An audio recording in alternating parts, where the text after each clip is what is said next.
క్రీస్తును కన్నా మరియకు కన్నీరేనా?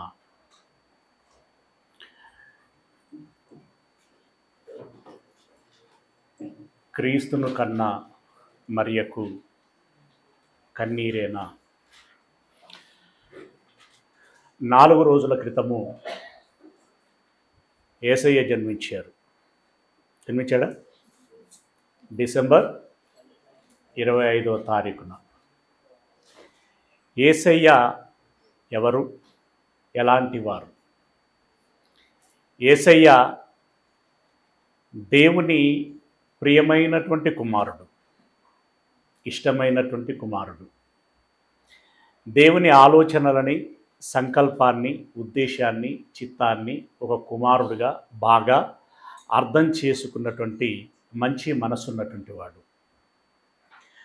నా ఇష్టము, నా సంతోషము, నా చిత్తము ప్రథమం కాదు, నన్ను కన్నటువంటి నా కన్న తండ్రి ఇష్టాన్ని నెరవేర్చటము నా ప్రాథమిక ప్రాధాన్యతతో కూడుకున్నటువంటి బాధ్యత అని భావించి, నేను నా కన్న తండ్రి ఇష్టాన్ని నెరవేర్చడానికి మాత్రమే వచ్చి ఉన్నాను అని చెప్పినటువంటి మహానుభావుడు. అవునా? 30 సంవత్సరములు మనం ఆలోచిస్తే 12వ ఏట నుండే దేవుని గురించినటువంటి చింతన కలిగినటువంటి ఆయన 30 సంవత్సరాల వరకు తల్లిదండ్రులకి లోబడి ఇంట బుద్ధిగా ఉన్నటువంటి వాడు. 30వ ఏట నుండి పాదం బయట మోపి యూదయ, గలిలయ, సమరయ తదితరమైనటువంటి ప్రాంతాలన్నింటిలో కూడా తిరిగి అప్పటి వరకు ఎప్పుడునూ కని విని ఎరగనటువంటి అద్భుతమైనటువంటి మహావాక్కులని తన నోటి ద్వారా అమృత వాక్కులుగా వినిపించినటువంటి వాడు. ప్రజలు ఎంతో ఆనందించారు, ఆస్వాదించారు, తన్మయత్వము నొందారు. అవునా? అంతేకాకుండా పాపముతో మ్రగ్గిపోయి పర్యావసానంగా మరణములోనికి వెళ్ళిపోవలసినటువంటి జనుల పట్ల జాలి హృదయము కలిగినటువంటి వాడుగా తనను త్యాగం చేసుకోవటానికి, సమర్పించుకొని మరణించటానికి కూడా సిద్ధపడినటువంటి గొప్ప త్యాగమూర్తి యేసుక్రీస్తుల వారు. ఆయన గుణం ఒక సుగుణం, ఆయన మంచితనం గొప్పది, ఆయనకున్నటువంటి ప్రేమ అపారమైనటువంటిది, విశాలమైనటువంటి దృక్పథం.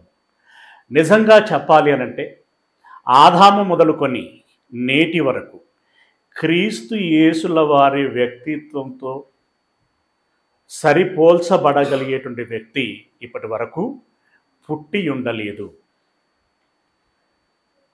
మేబీ పుట్టడానికి కూడా అవకాశము లేదు. అలాంటి గొప్పవాడు మనుష్య రూపంలో వచ్చి మానవీయతను చాటుకున్నటువంటి వాడు, దైవత్వాన్ని కనపరుచుకున్నటువంటి వాడు. ఆశ్చర్య కార్యాలు చేశాడు, అద్భుత కార్యాలు చేశాడు. రాజులను మించిన రారాజుగా సింహాసనాన్ని అధిరోహించినటువంటి వాడు, పరిపాలిస్తున్నటువంటి వాడు. ఆయన రాజ్యమునకు అంతము లేదు, కలకాలము ఏలుచున్నటువంటి చక్రవర్తి. ఆయనలో లోపములేమైనా వెతుకుదామా అనంటే ఎట్టి కోశాన మనకు కనిపించవు.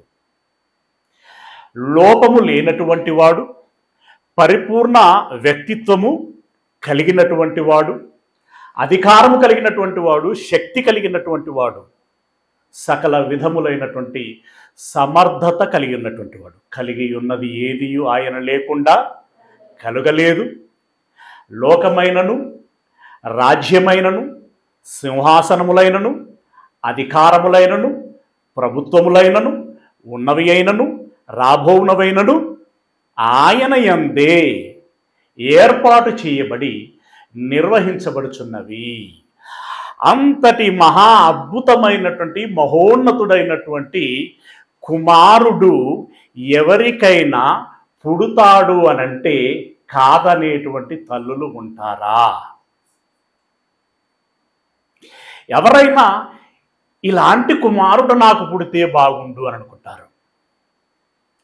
ఇలాంటి కుమారుని నాకు ప్రసాదించయ్యా అని చెప్పి ప్రాధేయపడేటువంటి వారు ఉంటారు దేవునికి కదా. యేసయ్య 4 రోజుల క్రితం జన్మించాడా? జన్మించాడు. ఎందుకు ఎవరు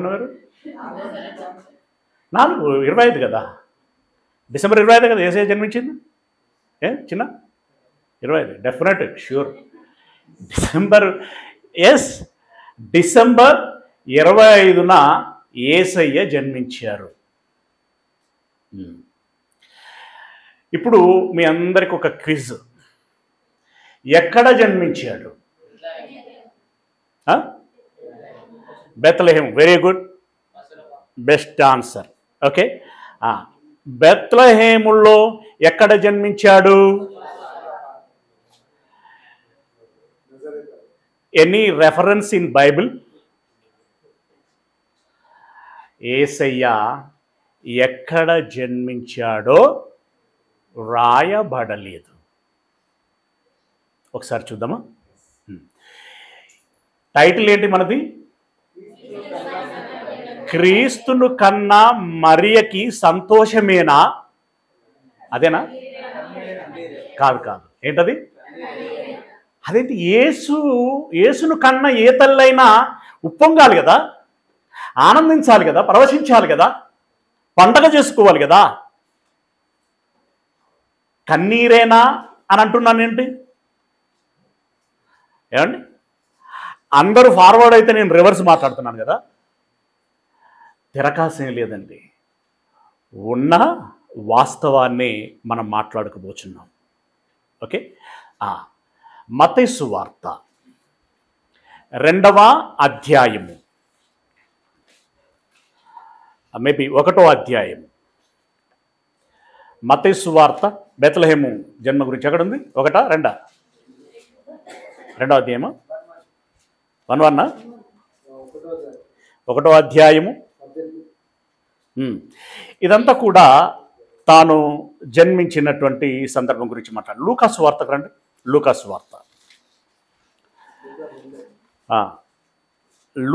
వార్త 2వ అధ్యాయము. Very good. 5 నుండి చదువుదాం. 1 నుండి ఉంది, 5 నుండి చదువుదాం. దావీదు వంశములోను గోత్రములోను పుట్టినవాడు గనక తనకు భార్యగా ప్రదానము చేయబడి గర్భవతి అయి ఉండిన మరియతో కూడా ఆ సంఖ్యలో వ్రాయబడుటకు గలిలయలోని నజరేతు నుండి యూదయలోని బెత్లెహేమనబడినటువంటి దావీదు ఊరికి వెళ్ళెను. ఇక్కడ సందర్భం ఏంటంటే, ప్రజా సంఖ్య నమోదు చేయబడుచున్నది. అప్పటికి వారు బ్రతుకుచున్న గ్రామం ఏదంటే నజరేతు, కానీ వారి స్వగ్రామం ఏది? బెత్లెహేము. ప్రజాసంఖ్య నమోదు చేసుకోవాలంటే స్వగ్రామమునకు వెళ్ళాలి. బెత్లెహేమునకు వచ్చారు. Okay, right. ఇప్పుడు 6వ వచనం. వారు బెత్లెహేములో ఉన్నప్పుడు ఆమె ప్రసవ దినములు నిండెను. అంటే నవమాసములు నిండాయి, నిండు గర్భిణి. ఇంకా చెప్పాలంటే పురిటి నొప్పులు సమీపిస్తున్న వేళ నజరేతు నుండి బెత్లెహేమునకి వచ్చింది. కింగ్ఫిషర్ ఫ్లైట్లో అనుకున్నారు. ఎలా వచ్చింది? కాలినడకన వచ్చింది. 9 నెలల గర్భవతి. నజరేతు నుండి బెత్లెహేమునకి ఎన్ని కిలోమీటర్లు అంటే సుమారు 150 కిలోమీటర్లు. అంటే ఇక్కడి నుండి వరంగల్ కేంద్రం వరకు 150 కిలోమీటర్లు నడుచుకుంటూ వచ్చింది. ఎవరిని మోసుకుంటూ? ఏమండి, ఈ రోజుల్లో నవమాసాలు కాదు, 2 మాసాలకే నడవలేనటువంటి పరిస్థితి. ఒకవేళ 1 కిలోమీటర్ నడవవలసి వస్తే అపసోపాలు పడిపోయేటువంటి పరిస్థితి. ప్రియులరా, అంటే అప్పటి తిండి వేరండి, ఇప్పటి తిండి వేరు. అప్పటి మనుషులు వేరు, ఇప్పటి మనుషులు వేరు. వాళ్ళకి మాకి పోలిస్తే ఎలా అనంటే, సరే కిలోమీటర్తో పోల్చము, 2 కిలోమీటర్లు నడవాలి ఆమె ఖచ్చితంగా. పోనీ 3, 4, 10, 20 కాదు కదా. ఎన్ని కిలోమీటర్లు? 150 కిలోమీటర్లు. పిల్లరా, అంటే ఇప్పుడు పెయిన్ ఎప్పటి నుండి స్టార్ట్ అయింది? పెయిన్ ఎప్పటి నుండి స్టార్ట్ అయింది? కడుపున మోస్తూ బేత్లెహేమునకి ప్రయాణం చేస్తున్నప్పటి నుండి ప్రారంభమైంది. ఓకే, వచ్చింది. మరి గర్భవతిగా ఉన్నటువంటి ఆమె కుమారుని కనాలి కదండి. కుమారుని కనాలంటే కనీస వసతులు ఉండాలి కదా. కనీస వసతులు ఉండాలి. ఓ 4 గోడల మధ్యలో కనేటట్టుగా ఉండాలి. కానీ పరిస్థితి ఏంటి? ఊరిలోని వారెవ్వరూ వారి ఇంటిలోనికి రానివ్వలేదు. ఊరిలోని వారెవరు వారి ఇంటిలోనికి రానివ్వలేదు. సరే, వారికి మానవత్వం ఉన్నదా లేదా అదంతా ఇప్పుడు మనకు మ్యాటర్ కాదు. ఆమెను రానివ్వలేదు. మరి ఏం చేయాలి ఇప్పుడు? ఏం చేయాలి? పైగా వారి సొంత గ్రామం అన్నప్పుడు సహజంగా రక్త సంబంధీకులు ఉండటానికి అవకాశం ఉంటుంది. పాలివారు కదా, ఉండటానికి అవకాశం ఉంటుంది. కనీసం ఊరన్నవారు ఉంటారు కదా, వారెవ్వరును రానివ్వలేదు. ఇక్కడ ఒక విషయం తెలుసా? అయ్యో నాకు ఇల్లు లేదే అనేటువంటి బాధ కంటే, కనటానికి చోటు లేదే అనేటువంటి బాధ కంటే, కనీసం ఎవ్వరు పిలవలేదే, ఎవరు రానివ్వలేదే అనేటువంటి బాధ ఎక్కువగా ఉంటుంది. శరీరము మోసేటువంటి బాధ కంటే హృదయానికి అయ్యేటువంటి గాయం ఎక్కువ. ఆమె అలాంటి బాధలో బేత్లెహేములో కన్నది. ఎక్కడా అనేటువంటి విషయం రాయబడలేదు. చూడండి, ముందుకెళితే ఏమన్నాడు? తన తొలుచూలు కుమారుణ్ణి కన్నది. ఎక్కడ కన్నది అని చెప్పాడే కానీ ఎక్కడ కన్నది అని చెప్పలేదు. అంటే ఏ రాయి చాటునో, పుట్ట చాటునో, చెట్టు చాటునో కుమారుణ్ణి కన్నది. కనే బాధ కన్న తల్లులకి తెలుసు. అప్పుడు మంత్రసాని అవసరం ఆ రోజుల్లో. In the means doctor, okay, labour duty చేసేటువంటి నర్సులు ఉండాలి. వాళ్ళెవ్వరూ అందుబాటులో లేరు. కన్నది. కన్న తర్వాత పుట్టిన చంటి బిడ్డ, అప్పుడే కనురెప్పలు తెరిసేటువంటి బిడ్డ. ఆ బిడ్డకి అనువైనటువంటి ఒక వాతావరణం ఉండాలి, సమతులమైనటువంటి ఒక వాతావరణం ఉండాలి. ఎక్కడ పడుకోబెట్టాలి? అటు ఇటు చూసింది. ఆ ఊరిలో సత్రం ఉందా అని వెతికింది. సత్రము అంటే ఆ రోజుల్లో పూటకూళ్ళ ఊరు, పూటకూళ్ళ ఇల్లు అనేటువంటి వారు. అంటే బాటసారులు ఎవరైనా వెళ్తే మార్గమధ్యంలో రాత్రి అయింది అని అక్కడ ఆగాలి అనుకున్నటువంటి వారికి భోజన వసతి, అలాగే పడుకునేటువంటి వసతిని కల్పించేటువంటి వారు. దాన్ని పూటకూళ్ళ వాళ్ళ ఇల్లు అని అంటారు. డబ్బులకెళ్ళండి, రైట్. అలాంటి చోటికి కూడా తీసుకెళ్తే పరిస్థితి ఏంటట అనంటే అక్కడ చోటు లేదు. మేబీ జనాభా లెక్కల్లో రాయించుకోవటానికి అనేకులు వచ్చారేమో అయి ఉంటుంది కదా, వాళ్ళకి చోటు దక్కలేదు. నార్మల్గా ఉండటం వేరు, ఒక డెలివరీ అయినటువంటి తల్లి బిడ్డలు ఉండటం అనేటువంటిది వేరు. చోటు దక్కలేదు. అటు ఇటు చూస్తే వారికి చివరిగా కనిపించినటువంటి ఛాన్స్ లేదా అవకాశము ఏది అనిపించిందంటే పశువుల పాకలో ఉన్నటువంటి ఆ పశువులు మేసేటువంటి తొట్టి, అంటే దానా వేసేటువంటి లేదా మేత వేసేటువంటి తొట్టి ఏదైతే ఉంటుందో అది కనిపించిందండి. మామూలుగా బిడ్డ పుడుతున్నాడు అనగానే ముందే తొట్టె తీసుకొచ్చి ఇంట్లో పెడతాం, అవునా? బేబీ సెంటర్లకు వెళ్ళి వాళ్ళకి కావలసినటువంటి ఏంటవి సెట్టర్లు, క్యాపులు, గ్లౌజులు, అవునా, కంఫర్ట్గా ఉండేటువంటి వాటన్నిటినీ తీసుకొచ్చి పెడతాం. ఎందుకంటే నా బిడ్డకి ఏ రకమైనటువంటి అసౌకర్యము కలగకూడదు, కంఫర్ట్గా ఉండాలి, చక్కగా నిద్రపోవాలి, చక్కగా ఆనందంగా ఉండాలి, ఆహ్లాదంగా ఉండాలి, చక్కగా పెరగాలి. కానీ ఆ బిడ్డకి అవకాశం లేదు. అయ్యో నా బిడ్డకి అవకాశం లేదు కదా అని చెప్పి తల్లడిల్లుచున్నటువంటి మరియకు కూడా మరో అవకాశం ఏమీ కనిపించలేదు.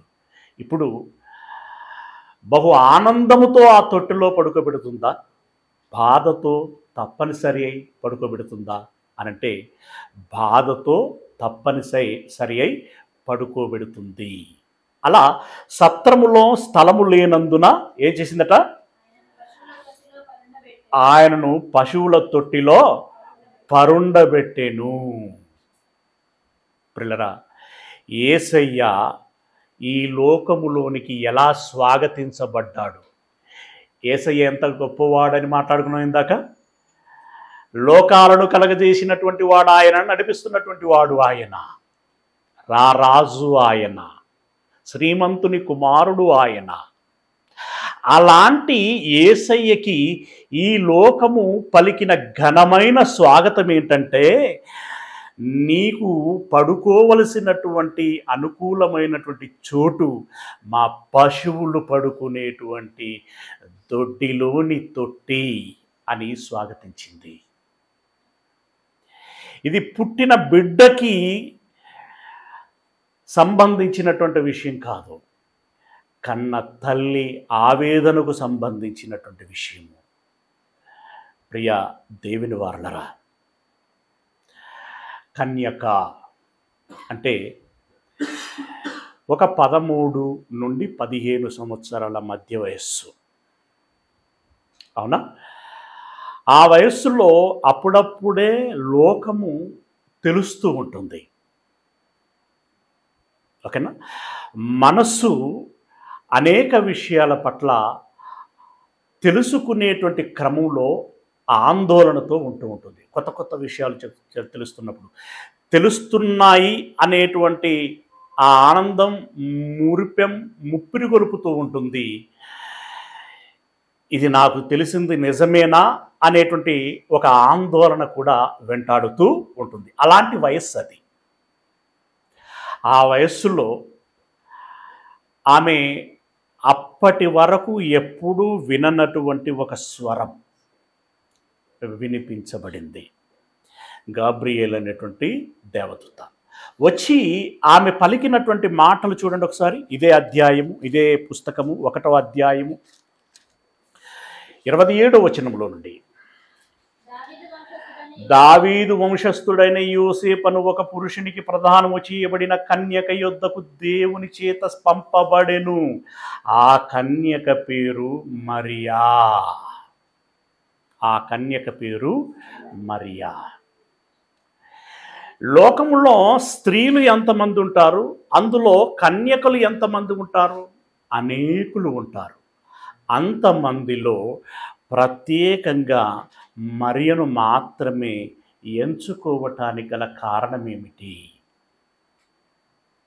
ప్రౌఢ దశ వచ్చిన తర్వాత మనసుకు రెక్కలు వస్తాయి. ఆ రెక్కలతో ఎక్కడెక్కడో విహరించాలని ఆశపడతారు. అవకాశం దొరికిన మేరకి ఎగిరిపోతూ ఉంటారు. అంటే ఆనందాలు, సంతోషాలు, సుఖాలు, ఇష్టాలు, స్వార్థాలు, కోరికలు, వీటి వెంట పరిగెడుతూ ఉంటారు, అవునా? అంటే మంచి ఉంటాయి, వారిలో చెడు కూడా ఉంటుంది. మంచి చెడుల మేళవింపులతో వారి జీవితము కొనసాగుతూ ఉంటుంది. కానీ ఈ బిడ్డ అలాంటి బిడ్డ కాదు. అందరూ పరిగెడుతున్నా, అందరూ ఆనందిస్తున్నా, అందరూ సంతోషిస్తున్నా, ఈమె మాత్రం ఎలా ఉండిందటానంటే దేవుడు విధించినటువంటి ఆజ్ఞ ఏదైతే ఉందో దానికి విధేయత కలిగి నేను బ్రతకాలి అనేటువంటి దీన మనసు చేసుకొని తగ్గించుకొని బ్రతికినటువంటి ఒక గొప్ప భక్తురాలామే. ఫర్ ఎగ్జాంపుల్గా ఈ పేజీని ఇలాగనే ఉంచి పక్క పేజీకి వచ్చేసి ఇదే అధ్యాయము 47వ వచనాన్ని మనం చదువుకున్నట్టయితే, ఆయన తన దాసురాలి దీన స్థితిని కటాక్షించెను. ఆమె స్థితి ఏంటట? ఏమండి? చమక్కుమని మెరిసేటువంటి డ్రెస్ వేసుకొని దానికి మ్యాచింగ్ సైడ్ బ్యాగ్ వేసుకొని బ్యాగ్ నిండా కరెన్సీ కట్ట పెట్టుకొని వారు ఎక్కడికంటే అక్కడికి వెళ్ళి ఏదంటే అది కొనుక్కొని ఎలా అంటే అలా ఎంజాయ్ చేసేటువంటి వారు, అయ్యో ఎంత దీనమైనటువంటి పరిస్థితుల్లో ఉన్నది ఆ అమ్మాయి అననం కదా. ఈమె దీన మనస్సు అంటే అన్నింటి విషయంలో తగ్గించుకుంటున్నది, మితమైనటువంటి ఆశతో బ్రతుకుచున్నది.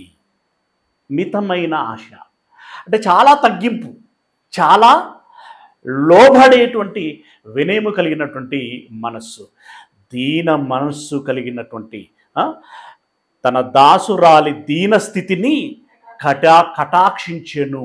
అంటే మరియమ్మ చాలా దీనంగా బ్రతుకుచున్నటువంటి బిడ్డ, అందుకే దేవుడికి ఆమె నచ్చింది. అందుకే దేవుని యొక్క చూపు ఆమె మీద పడింది. దేవుని మనస్సులో ఆమెకి చోటు దక్కింది. ఏమని? మహామహుడైనటువంటి మహాసామ్రాజ్యాధినేత అయినటువంటి దావీదు వారసత్వపు సింహాసనాన్ని అధిరోహించి ఏలబోయేటువంటి ఆ చక్రవర్తి పుట్టటానికి ఇదిగో ఈ బిడ్డ గర్భమైతే బాగుంటుంది అని భావించి అతడు ఎంచుకున్నాడు. చక్కని వనితలు ఎంతమందో ఉండొచ్చు, చదువుకున్నవారు ఎంతమందో ఉండొచ్చు, ధనమున్నవారు ఎంతమందో ఉండొచ్చు, అధికార వారసత్వము కలిగినటువంటి వారు ఎంతమందో ఉండొచ్చు. కానీ దేవుడు వారందరినీ చూడలేదు. దావీదుని ఎలా చూశాడో మనకు తెలుసు కదండి, యోసేపుని ఎలా చూశాడో మనకు తెలుసు కదండి. లైక్ దట్ మరియమ్మని అలా చూశాడు. ఆమెకున్న అర్హత ఏంటండి? ఆమెకున్న అర్హత ఏంటి? వినయ మనస్సు కలిగినటువంటిది. అక్కడ ఆమె వాడుకున్నటువంటి పదం దీన మనస్సు కలిగింది. ఓకేనా? అందుకు దేవుడు నచ్చి దేవదూతను పంపి పలికిస్తున్నటువంటి మాటలు. మళ్ళీ ఇందాకటి మాటల దగ్గరికి రండి. ఇక్కడికి 1వ అధ్యాయము ఆ దూత లోపలికి 28వ వచనం. ఆ దూత లోపలికి వచ్చి ఆమెను చూచి దయాప్రాప్తురాలా అంటే దయకు పాత్రురాలమైనటువంటి బిడ్డ, దేవుని దయను పొందుకున్నదానా. తర్వాత ప్రభువు నీకు తోడై ఉన్నాడని చెప్పెను.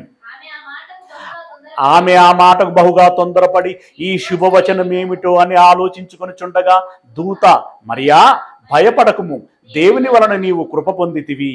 ఇదిగో నీవు గర్భము ధరించి కుమారుని కని ఆయనకు యేసు అను పేరు పెట్టుదువు. ముచ్చట మనకంత పాజిటివ్గా కనబడుతున్నది ఇక్కడ. కానీ అప్పుడు ఆ స్వరము విన్నటువంటి ఆమెకి అంత పాజిటివ్గా ఉండదు.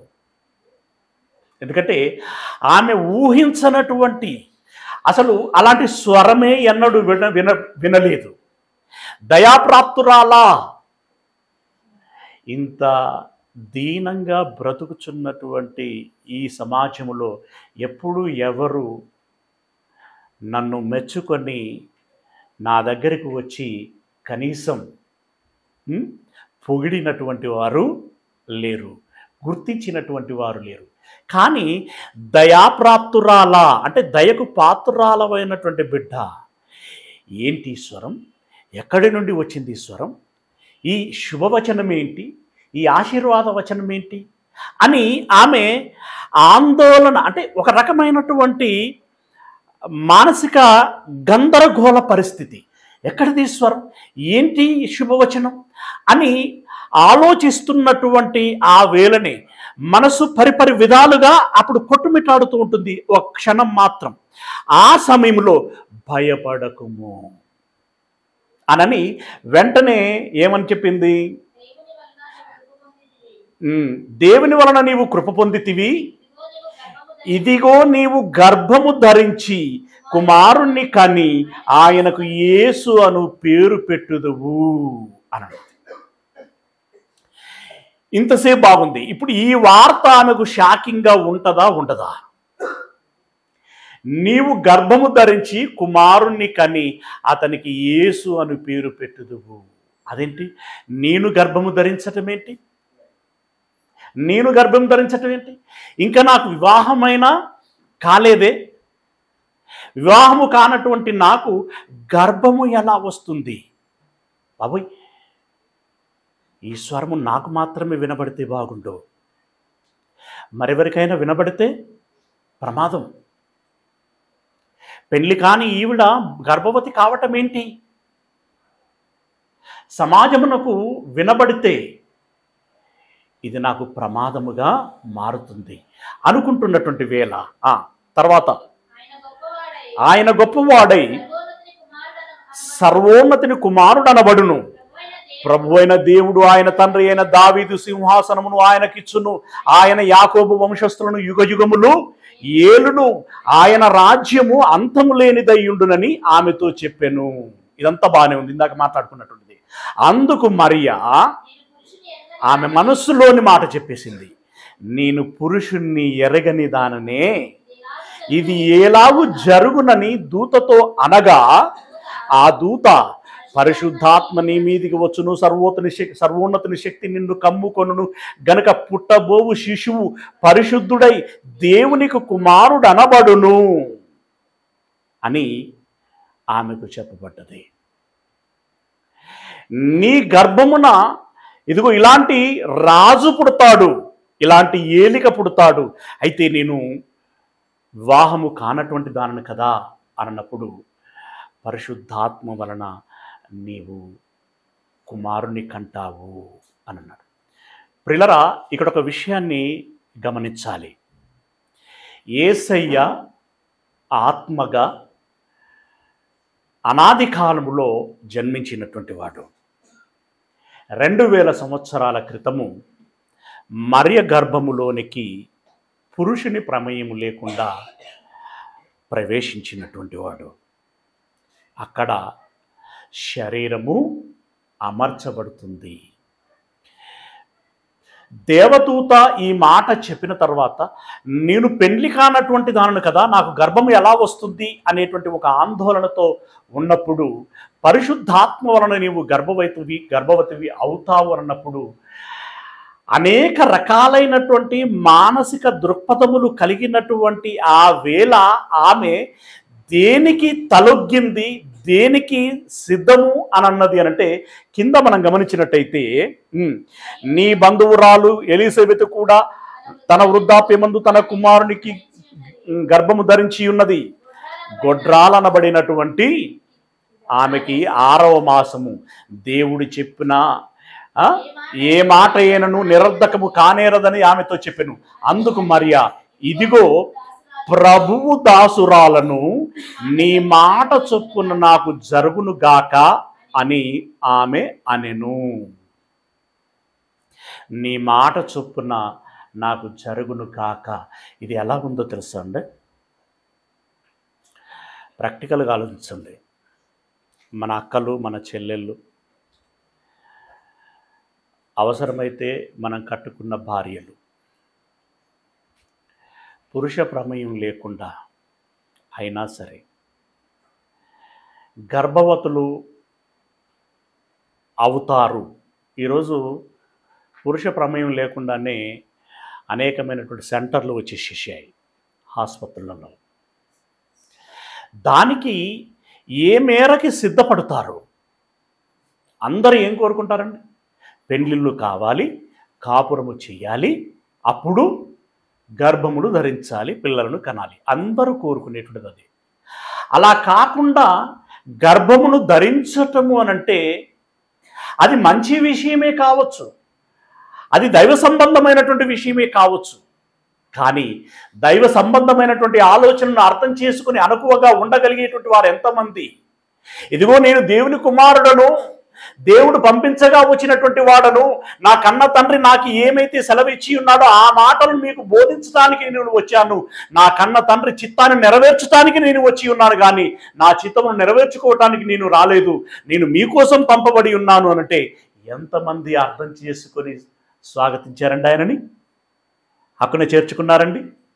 తన స్వకీయులే తనని ఏం చేశారట? తృణీకరించారు. అలాంటి లోకం ఇది. అయినా మరియా వీటన్నిటినీ ఆలోచించి చివరికి ఏమన్నదంటే, ఆనాడు యేసయ్య శిలువ మరణానికి వెళుచున్నప్పుడు, అయ్యా నీ చిత్తమైతే ఈ పాత్రను తొలగించుము అన్నటువంటి ఆయన వెంటనే ఒక మాట అన్నాడు కదా. ఏమన్నాడంటే, నేను ఈ పాత్రను మోయుట వలననే లోకానికి రక్షణ వస్తుంది అని అనుకుంటే నీ చిత్తమే నెరవేరును కాక. నీ చిత్తము నెరవేరటానికి నేనెంత శ్రమైనా సహిస్తానయ్యా, ఎంత బాధైనా స్వీకరిస్తానయ్యా, నేనేమైపోయినా పర్వాలేదయ్యా, మీ చిత్తము సిద్ధించాలి అని రాజీ పడ్డ యేసు మనకు తెలుసు కదా. అలాగే మరియ ఇక్కడ రాజీ పడింది. నీ చిత్తము చొప్పున నీ దాసురాలికి జరుగును కాక అని ఎప్పుడైతే తాను తన సంసిద్ధతని వ్యక్తం చేసిందో, ఆ తదుపరి వెంటనే చకచక ఏర్పాట్లు జరిగిపోయాయి. ఏంటది? యోసేపుతో నిశ్చితార్థం, ప్రదానం చేయబడింది. ఆ రోజుల్లో ప్రదానమే వివాహముతో సమానం. రైట్? ప్రదానము చేయబడిన తర్వాత సాధారణంగా కాపురము చేయాలి. ఇప్పుడు మత్తయి సువార్తకు రండి. మత్తయి సువార్త 1వ అధ్యాయము, మత్తయి సువార్త 1వ అధ్యాయము 18వ వచనం నుండి, యేసుక్రీస్తు జనన విధమెట్లనగా ఆయన తల్లి అయిన మరియా యోసేపునకు ప్రదానము చేయబడిన తర్వాత, ఈ ఇన్సిడెంట్ అంతా కూడా ఎప్పుడు అనంటే ప్రదానము చేయబడిన తర్వాత వారు ఏకము కాకమునుపు, అంటే కాపురము చెయ్యకమునుపు వివాహమైంది. మనకు అర్థమయ్యే భాష చెప్తున్నాను. వివాహమైంది కానీ ఇంకా కాపురము చేయలేదు. ఆ సమయములో పరిశుద్ధాత్మ వలన, ఇందాక మనం లూకా సువార్తలో చదువుకున్నట్టుగా పరిశుద్ధాత్మ వలన గర్భవతి ఆయను. వివాహం జరిగింది. ఈ ఇరుపక్కల ఉండేటువంటి బంధువులు తొలి రాత్రిని ఏర్పాటు చేస్తారు. చాలా సందడిగా జరుగుతుంది. ఇద్దరిని ఒక ఇంటిలోనికి పంపించారు. అక్కడికి వచ్చిన తర్వాత మరియ చెప్పింది, అంటే ఇలా ఈ వర్డ్స్ అని లేవు, కానీ మీరు ఆ సందర్భాన్ని డీప్గా ఆలోచించి అర్థం చేసుకునేటువంటి ప్రయత్నం చేస్తే అంత మతలబు దాగి ఉంటుంది అక్కడ.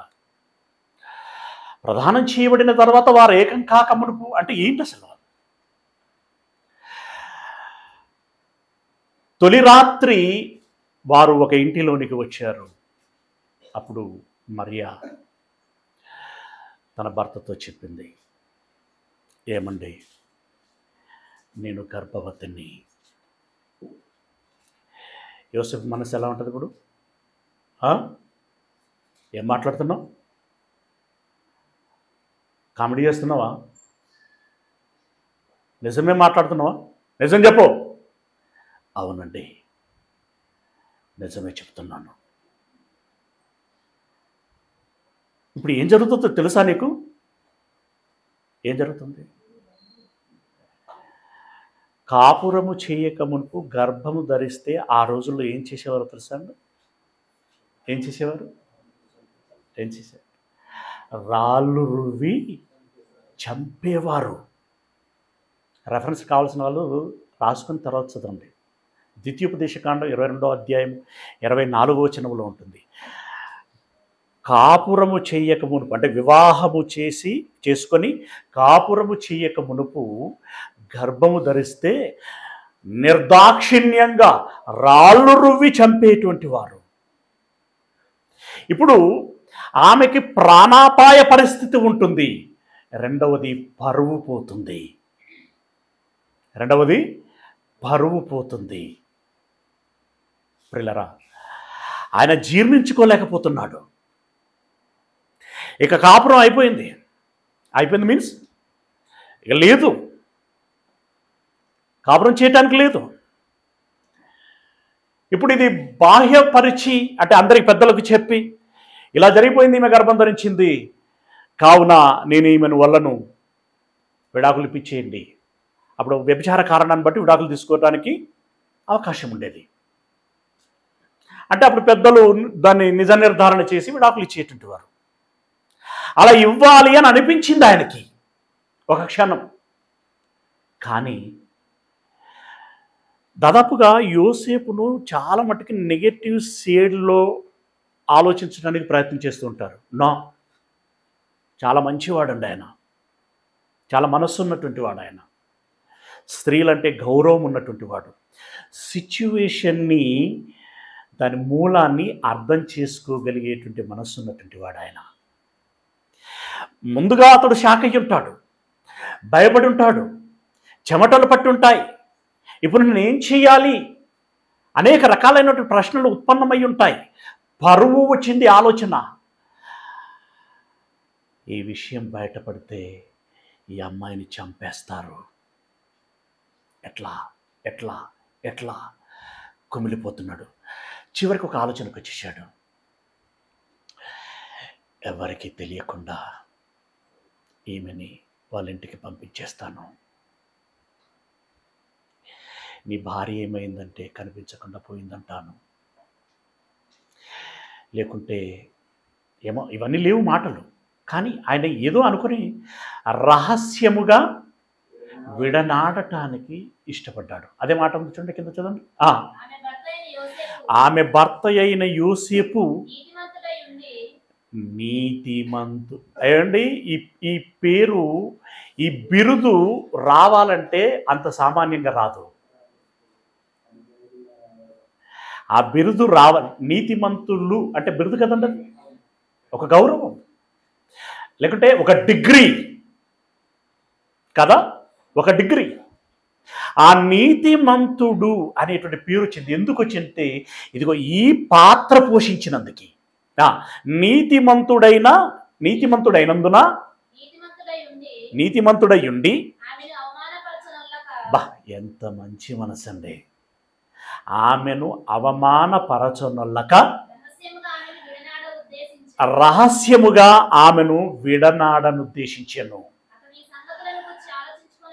అతడు ఈ సంగతుల గురించి ఎట్లా చేయాలి, నేను మా వారికి ఎలా చెప్పుకోవాలి, వీళ్ళ వారికి ఎలా చెప్పుకోవాలి, సమాజానికి ఎలా చెప్పాలి, ఇలా పలు రకాలైనటువంటి ప్రశ్నలతో ఆయన ఆలోచించుకుని చుండగా దేవదూత స్వప్నమందు అతనికి ప్రత్యక్షమై, దావీదు కుమారుడవైనటువంటి యోసేపు, నీ భార్య అయినటువంటి మరియను చేర్చుకొనుటకు భయపడకుము. ఆమె గర్భం ధరించినది శంకించాల్సిన అవసరము లేదు. ఆమె పవిత్రురాలు, పరిశుద్ధురాలు, మంచి మనస్సున్న భక్తురాలు, మహానీయురాలు. నీవు శంకించాల్సినటువంటి అవసరం లేదు. ఈ గర్భము ఎలా వచ్చిందా అనేటువంటి 1,00,000 ప్రశ్నలతో నీ మనసు అల్లకల్లోలం అవుతున్నది కదా, నువ్వు భయపడాల్సినటువంటి అవసరం లేదు. ఆమె గర్భము ధరించినది పరిశుద్ధాత్మ వలన కలిగినది. ఆమె యొక్క కుమారుని కనును, తన ప్రజలను వారి పాపముల నుండి ఆయనే రక్షించును గనుక ఆయనకు యేసు అను పేరు పెట్టుదు అనెను. ఇదిగో కన్యక గర్భవతి అయి, ఇది నేను ఊరికనే ఏదో నిన్ను కవర్ చేయటానికి వచ్చి చెప్తున్నటువంటి మాట కాదు. మన భక్తులు, మన పితరులైనటువంటి వారు ప్రవచించిన ప్రవచనాలు ఉన్నాయి కదా. దేవుడు ఒక వ్యక్తి ద్వారా ఒక ప్రవచనం ఇచ్చాడు అంటే ఆ ప్రవచనాన్ని నెరవేరుస్తాడు కదా. అయితే ఎవరో ఒకరి విషయంలో అది నెరవేరవలసి ఉంటుంది. ఆ నెరవేర్పు నీకు భార్యగా చేయబడినటువంటి మరియ ద్వారా నెరవేర్చబడుచున్నది. ఈ విషయాన్ని నీవు జీర్ణం చేసుకోగలిగి ఆమెను నువ్వు స్వీకరించగలిగితే నీవు ధన్యుడవు. ఏంటి ఇంతకీ ఆ ప్రవచనం అనంటే, ఇదిగో కన్యక గర్భవతి అయి కుమారుని కనును, ఆయనకు ఇమ్మానుయేలును పేరు పెట్టుదు అని ప్రభువు తన ప్రవక్త ద్వారా పలికినటువంటి మాట నెరవేరునట్లు ఇది జరిగినది అనగానే ఆయన కూడా నీతిమంతుడు కదండి, భక్తుడు కదండి. దేవుడన్నా, ప్రవక్తలన్నా, యాజకులన్నా గౌరవం ఉన్నటువంటి వాడు కనుక ఆయన స్వీకరించాడు. సైలెంట్గా విషయమంతా తన మనసులో పెట్టుకున్నాడు. ఇక ఈ పేరెంట్స్కి, ఈ వీళ్ళ పేరెంట్స్కి, వాళ్ళ పేరెంట్స్కి, బంధువులకి, ఇరుగు పొరుగు వాళ్ళందరికీ అసలు ఏ సమస్య లేదన్నట్టుగానే వీళ్ళు కలుపుకొని వెళ్ళిపోతున్నారు. వీళ్ళు కలుపుకొని వెళ్ళిన తర్వాత మూడో వాడికి అవకాశం ఉండదండి. జనరల్గా కూడా మన ఫ్యామిలీలలో భార్య భర్త మనసు కలుపుకొని మంచి చెడు మనసులో పెట్టుకొని వారు గుంబనంగా జీవనం కొనసాగించినట్టయితే మూడో వ్యక్తికి అవకాశము ఉండదు. ఇది బెస్ట్ ఎగ్జాంపుల్. మనము నోరు తెరిస్తేనే, మన ఒక్క నోరు తెరిస్తే బయట 10 నోర్లు తెరుస్తాయి. ఆ 10 నోర్లకు అవకాశం ఇచ్చిన వాళ్ళు ఎవరవుతారు? దంపతులే అవుతారు. ఇది బాగా గుర్తుంచుకోవలసినటువంటి విషయం. రైట్, స్వీకరించాడు. 9 మాసాలు నిండాయి. కన్నది, పశువుల తొట్టిలో పరుండబెట్టింది. ఇప్పుడు వారికి ఒక ధర్మశాస్త్ర నియమం ఉన్నది. ఏంటి అనంటే, శుద్ధీకరణ ఆచారము జరిగిన తర్వాత దేవాలయమునకు తీసుకెళ్ళి కుమారుణ్ణి ప్రతిష్ఠించాలి. అంటే 8వ దినము శుద్ధీకరణము 7 రోజులకు పూర్తవుతుంది వాళ్ళకి, అబ్బాయి పుట్టినప్పుడు. 8వ రోజుకి వారు ఎక్కడికి వెళ్ళాలి? దేవాలయమునకు వెళ్ళాలి. అంటే ఇప్పుడు ఎక్కడి నుండి ఎక్కడికి వెళ్ళాలి అనంటే, బేతలహేములో నుండి యెరూషలేమునకు వెళ్ళాలి. ఎన్ని కిలోమీటర్లు? 10 కిలోమీటర్లు అప్రాక్సిమేట్లీ అంటే 10 కిలోమీటర్లు. 8వ దినానికి చూలాలి, ఏమంటారు, కన్న తర్వాత బాలింత. వెరీ గుడ్, బాలింత అంటే పచ్చి శరీరముతో ఉంటుంది. పచ్చి శరీరముతో ఉన్నటువంటి ఆ తల్లి 10 కిలోమీటర్లు ప్రయాణము చేసింది. చెప్పాను కదా, జట్లేమి లేవు. ఈరోజు కొత్తగా వచ్చాయి కదా, ఏంటి అవి? వస్తువులను నువ్వు ట్రాన్స్ఫర్ చేస్తున్నాయి కదా, గాల్లో తేలిపోతున్నాయి. డ్రోన్లేవి లేవు. కాలినడక తప్పితే గాడిద ప్రయాణం. వీళ్ళ స్థితి అది కూడా కాదండి, గాడిదలను మెయింటైన్ చేసేంత స్థితి కూడా కాదు. అత్యంత సామాన్యమైనటువంటి వారు వీళ్ళు, సామాన్యమైనటువంటి వారు. ఒక మాట చెప్పాలంటే రెక్కాడితే కానీ డొక్కాడనటువంటి కుటుంబం అది. 10 కిలోమీటర్లు నడిచింది పచ్చి బాలింత.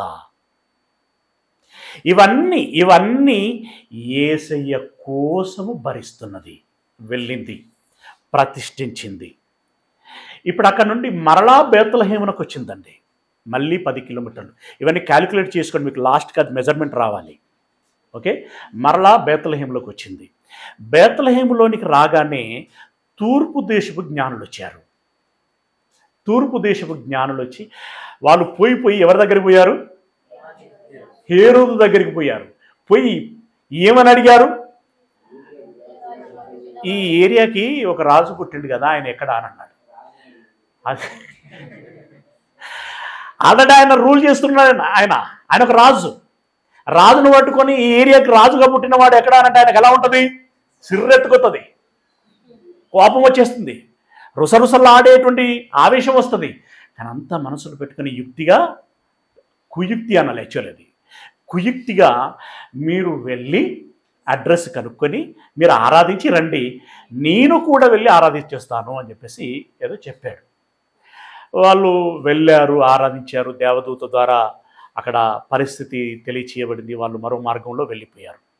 ఇక ఇగొస్తారు అగొస్తారని ఈయన ఇలా డాబా ఎక్కి ఇటు చూస్తున్నాడు అటు చూస్తున్నాడు, ఎక్కడ కనిపెడతలేరు, రావట్లేదు. ఏర్రా మొన్న పోయిన వాళ్ళు ఇంకా రాలేదేంటి? ఏమో ప్రభువా, ఒకసారి ఎంక్వైరీ చేయండి. వెళ్ళొచ్చారు. ప్రభువా వెళ్ళారట, పూజించారట, కానుకలు ఇచ్చారట, వెళ్ళిపోయారట అన్నయ్య. మరి ఎట్లా వెళ్ళారో ఏంటనో తెలియదు. అమ్మా, వీళ్ళు నన్ను మోసం చేశారు, ఏదో జరుగుచున్నది, ఏదో జరుగుతున్నది. వాడు పుట్టగానే రాజు ఎక్కడా అని వెతుక్కుంటూ వచ్చారంటే వాడు పెరిగిన తర్వాత పరిస్థితి ఎలా ఉంటుంది? మొగ్గగా ఉన్నప్పుడే తుంచేస్తే తలనొప్పి ఉండదు. పెరగనిచ్చితిమా గొడ్డలితో కూడా నరకలేము. వాడిని వెతికి పట్టి చంపేయాలి. కానీ ఎవరిని నన్ను వెతుకుతాం ఇప్పుడు? వాళ్ళు ఏమైనా క్లూ ఇవ్వలేదు కదా. ఒడ్లోళ్ళ కుటుంబం, అలా డాడీ పేరు యోసేపు, అమ్మ పేరు మరియా, ఇవేమి లేవు, వివరాలు లేవు. ఇప్పుడు వీళ్ళు చెప్పిన సమయాన్ని బట్టి క్యాలిక్యులేట్ చేసుకుంటే 2 సంవత్సరాల సమయం అయిందప్పటికీ. అంటే ఆ బాలుడు 2 సంవత్సరాల వయసు కలిగినటువంటి వాడుగా ఉంటాడు. మరి 2 సంవత్సరాల వయసు కలిగినటువంటి వాళ్ళుగా మరి బేత్లెహేములో ఎంతమంది ఉంటారు? అవునా? యూదయ దేశంలో ఎంతమంది ఉంటారు? ప్రియులారా, ఆయన ఎవరిని చంపాలో అర్థం కాక ఏం చేశాడు అంటే 2 సంవత్సరాల లోపు ఉన్నటువంటి పిల్లలు, ఈ బేత్లెహేముకు సరౌండింగ్లో ఉన్నటువంటి పొలిమెర గ్రామాలు ఏవైతే ఉంటాయో వాటన్నిటిలో ఉన్నటువంటి మగపిల్లలందరినీ చంపేయండి అని చెప్పేసి హుకుం జారీ చేశాడు. అలా బేత్లెహేము మొదలుకొని రామా, యెరూషలేము, దాని చుట్టూ ఉన్నటువంటి బేతేలు తదితరమైనటువంటి ప్రాంతాలలో ఉన్నటువంటి మగపిల్లలందరినీ చంపేశాడు. అదే సందర్భంలో రాహేలు రోదన, రామాలో అంగలార్పు, రాహేలు రోదన అనేటువంటి మాట చెప్పబడింది. ఎందుకంటే ఈ పిల్లలు చంపబడ్డారు కాబట్టి. సరే, ఇప్పుడు ఇలా ఆలోచన చేస్తున్నటువంటి వేళ వారు తూర్పు దేశపు వాళ్ళు వెళ్ళిపోయారు. దేవదూత మరియ యోసేపుల యొద్దకు వచ్చి, ముఖ్యంగా యోసేపు యొద్దకు వచ్చి ఒక వార్త చెప్పింది. ఏమని చెప్పింది ఒకసారి చూడండి. ఎక్కడ చూస్తాం ఈ మాట? ఎన్నవచనం? మత్తయి సువార్త 1వ అధ్యాయము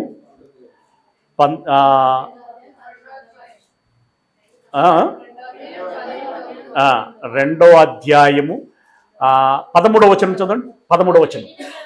వారు వెళ్ళిన తర్వాత ఇదిగో ప్రభువు దూత స్వప్నమందు యోసేపునకు ప్రత్యక్షమై హేరోదు ఆ శిశువును సంహరింపవలయునని ఆయనను వెదకబోవుచున్నాడు గనక, హేరోదు శిశువును చంప చూస్తున్నాడు కాబట్టి ఆయనను వెతకుచున్నాడు, చంపడానికి వెతుకుచున్నాడు కాబట్టి ఏం చేయమన్నాడు? నీవు లేచి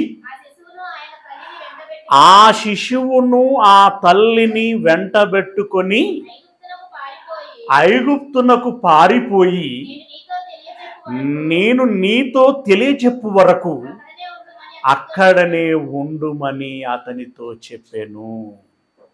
నజరేతులో నుండి వచ్చినటువంటి వారు ఇంకా బేత్లెహేములోనే ఉన్నారు. వారు నజరేతులకు ఇంకా వెళ్ళలే, ఇక్కడిక్కడే తిరుగుతున్నారు. ఈ క్రమములో ఉరుము లాంటి ఒక వార్త, లేదా పిడుగు లాంటి ఒక వార్త, నీ కుమారుని చంప చూస్తున్నారు కాబట్టి నీ కుమారుని తీసుకొని ఎక్కడికి పారిపోమంటున్నాడు? ఐగుప్తునకు పారిపోమ్ము. పిల్లరా, దేశం కాని దేశం. అసలు ముందు హేరోదు నా కుమారుణ్ణి చంప చూడటం ఏంటి? మొదటి, ఇప్పుడు ఎక్కడి నుండి వస్తాడో, ఎలా వస్తాడో, ఎవరిని పంపిస్తాడో, ఎలా దాడి జరుగుతుందో భయం. ఒకవైపు. ఇప్పుడు ఐగుప్తునకు పొమ్మంటున్నాడు. ఐగుప్తునకు వెళుతా, అది నా దేశం కాదే. నా స్వదేశములోనే నాకు ఇలాంటి ప్రతికూల పరిస్థితులు ఉంటే విదేశములో ఎలా ఉండాలి?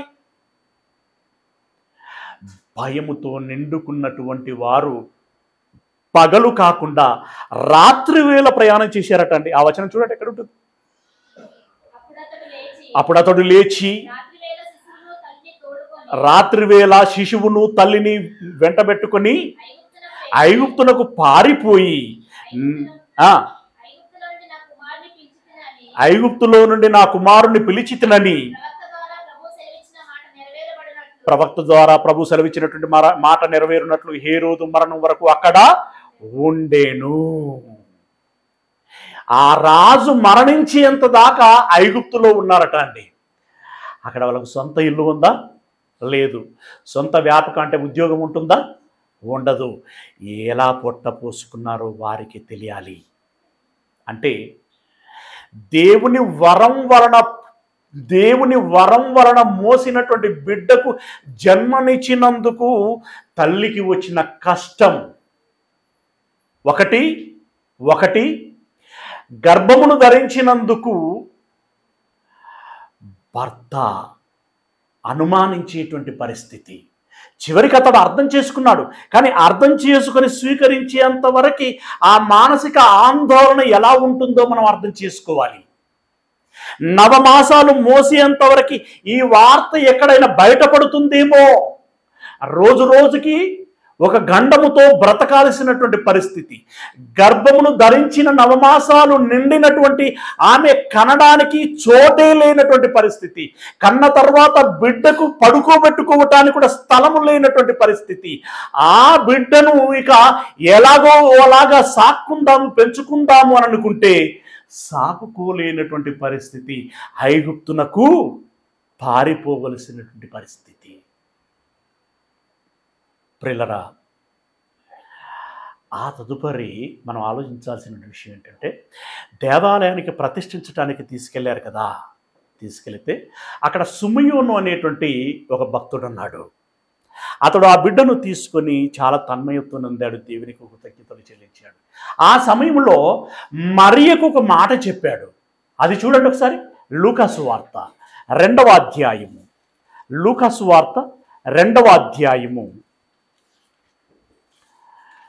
లూకాసు వార్త 2వ అధ్యాయము 33వ వచనం నుండి చదవండి. 34 చదవండి. సుమయోను వారిని దీవించి, ఇదిగో అనేక హృదయాలోచనలు బయలుపడునట్లు ఇశ్రాయేలులో అనేకులు పడుటకును తిరిగి లేచుటకును వివాదాస్పదమైన గురుతుగా ఈయన నియమింపబడి ఉన్నాడు. నీ కుమారుడు వివాదాస్పదంగా ఉంటాడమ్మా అంటే దాని అర్థం నీ కుమారుడు చెడ్డవాడు అని చెప్పటం కాదు ఆయన ఉద్దేశం. నీ కుమారుడు బుద్ధిహీనుడు, తప్పు చేసేటువంటి వాడు, నేరాలు చేసేటువంటి వాడు అని చెప్పటం కాదు దాని ఉద్దేశం. నీ కుమారుని పట్ల అనేకులు వివాదము రేపుతారు, అతన్ని బట్టి అనేకులు పడిపోతారు, తిరిగి లేస్తారు అని అన్నాడు. ఏంటి ఇప్పుడు యేసయ్య మాట విని వెంబడించినటువంటి వాళ్ళు ఎంతమంది, విడిచి వెళ్ళిపోయినటువంటి వారు ఎంతమంది? ప్రారంభంలో లెక్కకు మిక్కిలిగా సమూహాలుగా ఆయన యుద్ధకి వచ్చారు. ఒకానొక సందర్భంలో అందరూ ఆయనను విడిచిపెట్టి వెళ్ళిపోయారు. ఆ సందర్భం ఏంటంటే మీకు ఐడియా రావటానికి పేతురుతో అన్నాడు, ఆ 11 మంది శిష్యులతో అన్నాడు, 12 మందితో, మీరు కూడా వెళ్ళిపోవాలని అనుకుంటున్నారా అంటే అందరూ వెళ్ళిపోయారు. వీళ్ళని అంటున్నారు, మీరు కూడా వెళ్ళిపోవాలని అనుకుంటున్నారా అని అన్నారు. అంటే అందరూ వెళ్ళిపోయారంటే ఎందుకు వెళ్ళిపోయారు? ఇతను ఏమో చెప్పుచున్నాడు, ఇతడు ధర్మశాస్త్రమునకు భిన్నముగా చెప్పుచున్నాడు. ఇక అప్పటికే యూదా మత పెద్దలు యాజకులు, శాస్త్రులు ఆయన పట్ల ఎన్ని రకాలుగా కక్షలు కట్టారో మనకు తెలుసు, ఎన్ని రకాలుగా కుట్రలు చేశారో మనకు తెలుసు. వాళ్ళ ఉద్దేశం ఏంటంటే ధర్మశాస్త్రానికి భిన్నంగా ఇతడు బోధిస్తున్నాడు, ధర్మశాస్త్ర విరుద్ధమైనటువంటి క్రియలు చేస్తున్నాడు, ధర్మశాస్త్రముకు విరుద్ధముగా ప్రజలని రేపుచున్నాడు, ఇతడు దేవునికి విరోధి, మోషేకు విరోధి, ధర్మశాస్త్రమునకు విరోధి, ఇలాంటి వాడు బ్రతక తగదు అని చెప్పి వారు అతని పట్ల కుట్రలు చేసి అనేక మార్లు చంప చూశారు. అయితే వ్యక్తిగతంగా వారి నుండి కాలేదు కనుక అది అధికారముతో, ప్రభుత్వ బలముతో చేయాలి అని అనుకున్నారు. ప్రభుత్వమునకు ఫిర్యాదులు చేశారు. చివరికి ప్రభుత్వము ముందుకు విచారణకి అతడు రప్పించబడ్డాడు. కానీ ప్రభుత్వానికి అతని యందు ఏ దోషములు కనిపించలేదు. అప్పుడు ఎట్టకేలకి వాళ్ళు కేకలు వేసి అతడు మాకు వద్దు, అతన్ని చంపేయము అని చెప్పి ఒక పిలాతు ముందు వారు కేకలు వేయటం జరిగింది. అదంతా మనకు తెలిసిందే. లాస్ట్కి ఏముంటుంది అక్కడ వర్డ్? వారి కేకలే గెలిచెను. అలా చంపించటానికి కుట్రలు చేశారు, చంపించేశారు. ఇప్పుడు యేసును చంపిన వారు ఎవరు అనంటే ఓవరాల్గా ఏం చెప్పబడుతుంది సెంటెన్స్? యూదులు యేసయ్యని చంపేశారు. ఎంతమంది? అతివాదులు, మితవాదులు, అధికారంలో ఉన్నటువంటి వారు, సామాన్యులైనటువంటి వారు అందరూ ప్రత్యక్షంగాను పరోక్షంగాను యేసును చంపిన వారయ్యారు. అంటే ఇప్పుడు యేసును చంపి వారు పుణ్యం మూట కట్టుకున్నారా, పాపం మూట కట్టుకున్నారా? పాపాన్ని మూట కట్టుకున్నారు. పాపాన్ని మూట కట్టుకోవటం అంటే వారంతా పడిపోవటం. యేసయ్యను చంపి వారు పడిపోయారు. వివాదము ఎలా అయ్యాడంటే ఇలా, యేసయ్యను చంపి వారు పడిపోయారు. అయితే పడిపోయినటువంటి వారికి పేతురు గారు ప్రసంగం చేశాడు. యేసయ్య తిరిగి పునరుత్థానం చెంది ఆరోహణమై వెళ్ళిపోయిన తర్వాత ప్రసంగం చేస్తే అందులో 3000 మంది, నెంబర్ చిన్నదా పెద్దదా? చాలా పెద్దది. ఆ రోజుల్లో కదా, 3000 మంది మేము తప్పు చేశాం, యేసును చంపి మేము తప్పు చేశాం, అయ్యలారా ఇప్పుడు మేము రక్షణ పొందాలంటే ఏం చెయ్యాలి అని అడిగారు. యేసునామమున మీరు మారు మనసునుంది యేసునామమున బాప్తిసం తీసుకోండి, పరిశుద్ధాత్మ వరమును పొందుకుంటారు, పాపాలు క్షమించబడతాయి, మీరు రక్షించబడతారు అనంటే ఏకకాలంలో 3000 మంది బాప్తిసం తీసుకున్నారు. ఇప్పుడు వారు ఏమయ్యారు? చంపి పాపము చేసి పడిపోయినటువంటి వారు పాశ్చాత్తాపపడి మారు మనసు పొంది బాప్తిసం తీసుకొని రక్షించబడి నిలబడ్డారు. ఎవరిని బట్టి? ఏమండి, పడిపోవటానికి ఆయనే కారకుడయ్యాడంటే ఆయనే కేంద్ర బిందువు అయ్యాడు. మరలా తిరిగి లేపబడటానికి ఆయనే కేంద్ర బిందువు అయ్యాడు. అలా ఎంతమందో? ఇప్పుడు 3000 ఫస్ట్ సెషన్లో అయితే సెకండ్ సెషన్లో ఎంతమంది అయ్యారు? 5000 మంది. ఇక ఆ తర్వాత ఏం జరుగుతున్నది? అనుదినము చేర్చబడుచుండిరి. వీళ్ళందరూ పడిపోయిన వారే, వీళ్ళందరూ మరలా లేపబడుచున్నటువంటి వారు. అయితే వీళ్ళందరూ లేపబడుచున్నప్పుడు మిగిలిన యూదులు ఊరుకున్నారా? ఇప్పుడు పేతురు, యోహాన్ లాంటి వాళ్ళు ప్రసంగాలు చేస్తూ వారికి స్వస్థతలు చేస్తున్నప్పుడు ఎవరి నామాన్ని బట్టి మీరు చేస్తున్నారు, ఎలా ఈ కార్యములు జరిగాయి అని చెప్పి మళ్ళీ నిలదీశారా లేదా? నిలదీశారు. పిల్లరా, అలా యేసుక్రీస్తుల వారు వివాదమునకు గుర్తుగా ఉంటాడు అని అన్నాడు. అంతేకాకుండా మరొక ఘాటు మాట, అంటే తీవ్రమైనటువంటి మాట చెప్పాడు. ఏంటా మాట? ముందుకెళితే, మరియు నీ హృదయములోనికి ఒక ఖడ్గము దూసుకుపోవును. నీ హృదయములోనికి ఒక ఖడ్గము దూసుకుపోవును అని అన్నాడు. మామూలుగానైతే ఏమర్థమవుతుందంటే మాట, నన్నెవరు పొడుస్తారు, నన్నెవరు చంపుతారు. ఆ మాట విన్న తర్వాత మనసులో పెట్టుకున్నది మౌనంగా ఉండిపోయింది. కానీ హృదయంలో ఆందోళన ఉంటుంది. ఏం జరగబోతున్నది? ఇప్పటి వరకు అన్ని ట్విస్టులే కదండి. ట్విస్టుల మీద ట్విస్టులు. గబ్రియేలు మొట్టమొదటగా వచ్చి దయాప్రాప్తురాలా అని పలికినది మొదలుకొని అన్ని ట్విస్టులే, ట్విస్ట్ మీద ట్విస్ట్, ట్విస్ట్ మీద ట్విస్ట్. అప్పుడు హృదయం ఎలా ఉంటుంది? ఆందోళన, ఆందోళన. ఇంకేం జరగబోతుంది, ఇంకేం జరగబోతుంది, ఇంకేం జరగబోతుంది. ఇప్పుడు పరాకాష్ఠకు వస్తున్నది. నీ హృదయంలోనికి ఒక ఖడ్గము దూసుకుపోనన్నప్పుడు ఏం జరగబోతున్నది అనేటువంటి ఒక భయం వెంటాడుతూ ఉంటుంది.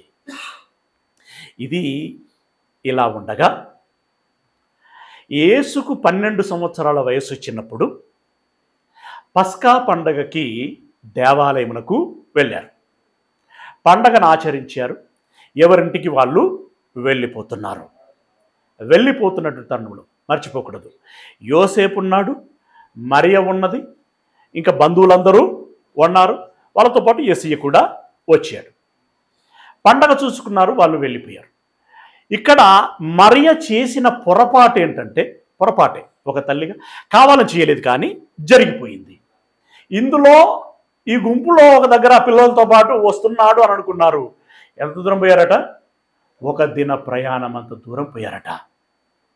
ఒక దిన ప్రయాణం అనంటే ఎంత దూరం ప్రయాణం చేస్తారు? ఎటు లేదన్నా 40-50 కిలోమీటర్లు వెళ్ళిపోతారు వాళ్ళు. అవును, అంత దూరం వెళ్ళిన తర్వాత ఏమండి చిన్నోడు కనపడట్లేదు అని అన్నది. అదేందే, నీతోటే ఉండాలి కదా. లేదండి నీతోటి ఉన్నాడు అనుకుంటున్నాను.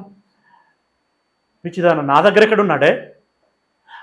వాళ్ళతో ఉన్నాడేమో చూడు, వాళ్ళతో ఉన్నాడేమో చూడు. ఎక్కడ చూసినా కనిపించలేదు. ఎంత టెన్షన్ ఉంటుందండి. ఇప్పుడు ఆమెకు అర్థం ఉంటుంది కదా, ఈ పుత్రుడు ఏ పుత్రుడు? వరాల పుత్రుడు. దేవుడు వరం ఇచ్చాడు కదా, వరాల పుత్రుడు. దేవుడు ఇచ్చిన వరపుత్రుడు రథపుత్రుడు కాదు. వ్రతపుత్రుడు. వ్రతము వేరు, వరము వేరు. వ్రతపుత్రుడు కాదు ఈయన, వరాల పుత్రుడు. ఈ వరపుత్రుడు కంటికి కనపడటం లేడంటే రేపొద్దున దేవుడు అడిగితే నేనేం చెప్పాలి?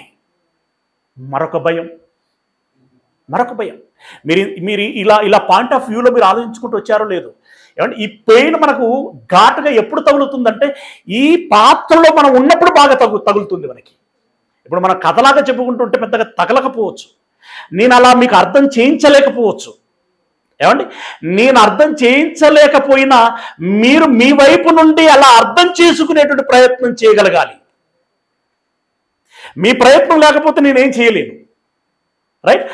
ఇప్పుడు ఆ వరపుత్రుడు కనిపించకపోయేసరికి ఆందోళన చెంది పదండి మనం వెతుక్కుంటూ వెనకకి వెళుదాము అని చెప్పి మరలా తిరుగు ప్రయాణమై వచ్చేసారు. అటు ఇటు అయ్యేసరికి మొత్తానికి 3 రోజుల సమయం గడిచిపోయిందంటే అప్పటికి 3 రోజులు గడిచిపోయాయి. దేవాలయంలోకి వచ్చారు. జనాలు ఎక్కువగా ఉంటారు కదండి, పెద్ద దేవాలయం కదా, అనేకులు మొత్తం దేశమంతటి నుండి వస్తారు కదా. ఇక్కడ అక్కడ వెతకరు, ఎక్కడ కనిపించట్లేదు. వెతకంగా ఈ శాస్త్రులు, యాజకులు వాళ్ళందరూ ఒక దగ్గర ఇక పండగ అయిపోయిన తర్వాత నిమ్మలంగా ముచ్చట పెట్టుకుంటున్నట్టున్నారు. ఒక దగ్గర కూర్చొని వాళ్ళందరూ కూర్చుంటే పెద్దోళ్ళు వాళ్ళందరూ కదా, వాళ్ళ పెద్ద అధికారులు, పెద్దోళ్ళు కూర్చున్న దగ్గరికి ఈ బుడ్డ ఆయన పోయిండు. ఎన్నేళ్ళ వయసు? 12 ఏళ్ళ వయసు. ఆ పిల్లవాడికి ఎందుకంటే అంత ముచ్చట. అక్కడికి వెళ్ళి, ఏమండి మోషే గారు నా వంటి అంటే ఇట్లా ఈ మాటలు అనలేదు, ఉదాహరణ చెప్తున్నాను. నా వంటి ప్రవక్త అన్నాడు కదా, అంటే దాన్ని ఈ నా వంటి ప్రవక్త మీలో పుడతాడు అని అంటే దాన్ని ఎలా అర్థం చేసుకోవాలి? ఎప్పుడు పుడతాడు, ఎక్కడ పుడతాడు అని అంటే అన్నాడు కానీ ఎప్పుడు పుడతాడు, ఎక్కడ పుడతాడు అంటే మేమేం చెప్తావురా అన్నట్టే ఉంటుంది వాళ్ళ పరిస్థితి. అవునా? అలా అనేక ప్రశ్నలను వాళ్ళను అడుగుచున్నాడట. అవునా? వాళ్ళు మాట్లాడేది ఆలకిస్తున్నాడట. వీళ్ళు టెన్షన్గా చెమటలు పట్టి కన్నీటి దారలు కారిపోతుంటే తుడుచుకుంటూ ఇలా పోయేసరికి అక్కడ కనిపించాడు. కళ్ళు ఒక్కసారిగా వెలిగిపోయాయి. హృదయ భావోద్వేగము ఎగదన్నుకొచ్చింది. బాగా ఏడుపు వచ్చినప్పుడు మీరు ఎప్పుడైనా శోకంలో అన్నారా? ఎప్పుడన్నా ఎగదోస్తాం కదా, గాలిని ఎగదోస్తాం కదా, అలాంటి ఏడుపుతో అక్కడికి తల్లి వెళ్ళింది. తల్లి వెళ్ళి ఏం మాట్లాడుతుందో చూడండి. నిజంగా అర్థమవుతే మన కళ్ళు కూడా చెమ్మగిలుతాయి. రైట్? ఎక్కడుందా మాట? ఎక్కడ? గట్టి మంచి ఎన్నో అధ్యాయం ఎన్నో వచనం?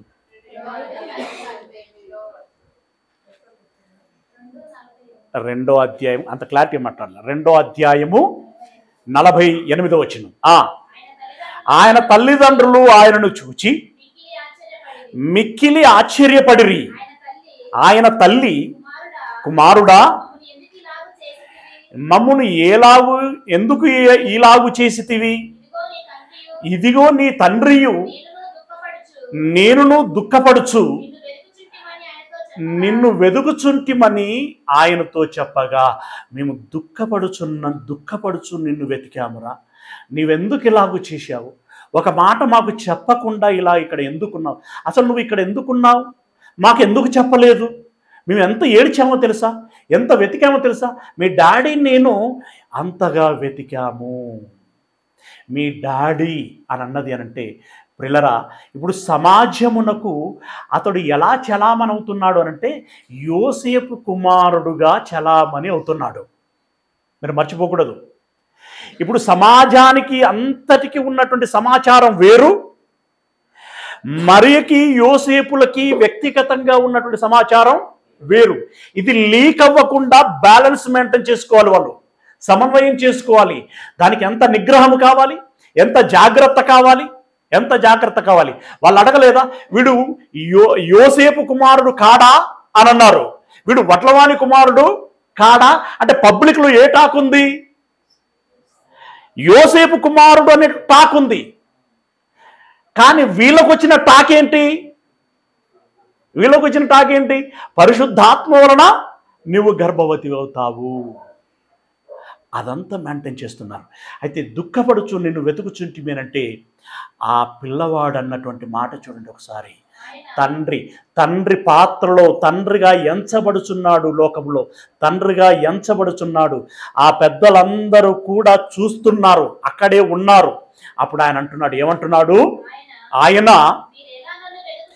మీరెలా నన్ను వెతుకుచుంటిరి? నేను నా తండ్రి పనుల మీద ఉండవలయునని మీరెరగరా అని వారితో చెప్పాను. ఎంత మాట అన్నాడండి! ఇది మీకు తెలుసు, నాకు తెలుసు, నా తండ్రి అంటే దేవుణ్ణి ఉద్దేశించి చెప్పాడు అని. కానీ అక్కడున్న జనాలకి ఎందుకు తెలుస్తుంది? ఏమని? ఇప్పుడు తల్లిదండ్రులు వెతకడానికి వచ్చారు. తల్లిదండ్రులు వెతకడానికి వస్తే తండ్రి అంటూ ఒక ఆయన అక్కడ ఉండగా ఇప్పుడు ఈయన అంటున్నాడు, నా తండ్రి పనుల మీద నేను ఉండవలెనని మీరెరగరా అనంటే యోసేపుకి ఒక్కసారి ఏమనిపిస్తుంది? బండారం బయటపెడుతున్నాడేంటి వీడు? సీక్రెట్గా మేము ఇన్ని రోజులు ఎంతో జాగ్రత్తగా కాపాడుకుంటూ వస్తున్నట్టు వార్త వీడు బయట పెడుతున్నాడేంటి? అవునన్నా కాదన్నా ఓరగంట భార్య వైపు చూస్తాడా లేడా? ఈ కొడుకు ఏమంటున్నాడు వింటున్నావు కదా? వీళ్ళందరూ ఇప్పుడు రేపు ఏం మాట్లాడుకోవాలి? అదేంటి, ఈయన తండ్రి యోసేపు కాడా? నా తండ్రి అంటున్నాడేంటి? ఇంకో తండ్రి ఎవరు అంటే ఏంది అసలు వీళ్ళ బంధం? ఇక్కడ ఎన్ని రకాలైనటువంటి అపోహలు వస్తాయి, ఎన్ని రకాలైనటువంటి అనుమానాలు వస్తాయి, ఎన్ని రకాలైనటువంటి శకునపు మాటలు వస్తాయి. ప్రియులారా, అలా ఓరగంట చూసినప్పుడు మరియ నోట ఏ మాట వస్తుంది? ఎవరికండి అంటదా? అనగలదా? అంత స్వేచ్ఛ ఉంటుంది అప్పుడు? మౌనమే ఆమె సమాధానం. ఏం మాట్లాడలేదు అప్పుడు, ఏమండి ఆ మాట అన్న తర్వాత చూడండి, మీరు కింద గమనించినట్టయితే ఎన్నో వచనం చదివాం? అయితే ఆయన వారితో చెప్పినటువంటి మాట, నా తండ్రి అని దేవుణ్ణి ఉద్దేశించి చెప్పుచున్నాడు అనేటువంటి మాట వారు గ్రహించలేదు. మరి ఇంకేం గ్రహిస్తారుగా? మీకు అర్థమవుతుందా? దేవుణ్ణి ఉద్దేశించి చెప్తున్నాడు అనేటువంటి మాట వాళ్ళకి అర్థం కాల. ఇప్పుడు దేవుణ్ణి ఉద్దేశించి చెప్తున్నాడు అనేటువంటి మాట అర్థం కానప్పుడు ఇంకెవరిని ఉద్దేశించి చెప్తున్నాడు అని అనుకుంటారు వాళ్ళు. వీడేదో తేడాగా మాట్లాడుచున్నాడు. ఇప్పుడు ఎంత దేవదూత చెప్పినా, ఎంత కల వచ్చినా, ఎంత అప్పుడు నమ్మినా ఇప్పుడు లేని అనుమానం మళ్ళీ కొత్తగా వస్తుంది. ఏంటే ఈ మాట అనంటే ఆమె గుండెలు ఏమవ్వాలి? బద్దలవుతాయి. అవునా? అయితే ఇంత జరిగిన తర్వాత కూడా నా తండ్రి పనుల మీద మీరు ఉండాలని ఎరగరా అని వారితో చెప్పాను. అయితే ఆయన తమతో చెప్పిన మాట వారు గ్రహింపలేదు. అంతటా ఆయన వారితో కూడా బయలుదేరి నజరేతునకు వచ్చి వారితో కాపురముండెను. ఆయన తల్లి ఈ సంగతులన్నిటినీ తన హృదయములో భద్రము చేసుకొనెను. అంటే ఆ మాటలన్నీ మనసులో పెట్టుకొని దిగమింగుచున్నది. ఎందుకంటే కక్కలేదు, మింగలేదు. ఇటు కుమారుణ్ణి ఏందిరా ఇలా మాట్లాడావు అని చెప్పేసి నలదీయలేదు. అది కాదండి ఇది అని ఆయనని నచ్చజెప్పలేదు. చాలా సంక్లిష్టకరమైనటువంటి పాత్ర పోషించింది.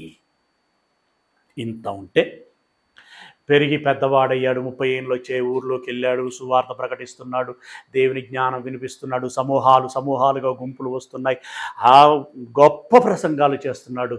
అయితే ఇల్లు విడిచి చాలా రోజులైంది. కుమారుని చూడాలని తల్లికి ముచ్చటేసింది. తమ్ముళ్ళని అంటే యేసు గారి తమ్ములని అంటే మిగిలిన కుమారులను వెంట పెట్టుకొని అతన్ని చూడడానికి వెళ్ళింది. వెళ్ళితే అక్కడికి వెళ్ళేసరికి సమూహం ఉన్నది. నేరుగా వెలిసి కలిసేటువంటి అవకాశం లేదు.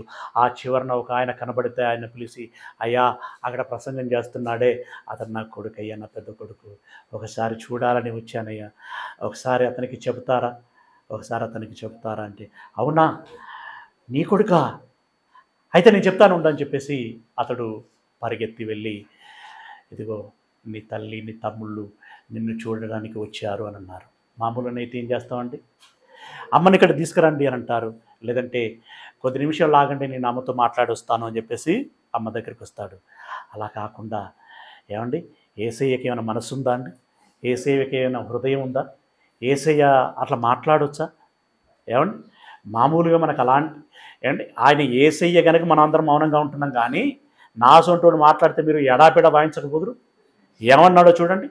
మత్తయి సువార్త 12వ అధ్యాయం 46వ వచనములో నుండి. మత్తయి సువార్త 12వ అధ్యాయం 46వ వచనంలో నుండి. జనసమూహం ఇంకా మాట్లాడుచుండగా అందరు వచ్చేసి లాస్ట్ వచనానికి వచ్చేసి 48వ వచనం. ఎవరైతే మతలబు తీసుకొచ్చారో అతన్ని చూసి, ఎవరు నా తల్లి, ఎవరు నా తమ్ముళ్ళు అన్నాడు. అయిపోయాయి. ఏమన్నాడు? అమ్మను పట్టుకొని ఏమన్నాడు? ఎవరు నా తల్లి. ఇందాకేమన్నాడు? అంతకుముందు ఏమన్నాడు? దేవాలయం 12 ఏళ్ళప్పుడు యోసేపు పా అన్నాడు. అంతే కదా, యోసేపును అవాయిడ్ చేసినట్టే కదా. అంటే వాళ్ళకు అర్థమైన భాషలో. ఈయనకి ఆత్మీయ జ్ఞానం ఉంది, ఆత్మీయ అవగాహన ఉంది, ఈయన విజన్ బాగానే ఉంది. కానీ వాళ్ళకి అది ఆ డెప్త్ లేదు. అక్కడనేమో ఈయన కాదుపో అన్నాడు, ఇక్కడేమంటాడు? నువ్వు కాదుపో అంటాడు. ఎవరు నా తల్లి, ఎవరు నా సహోదరులు?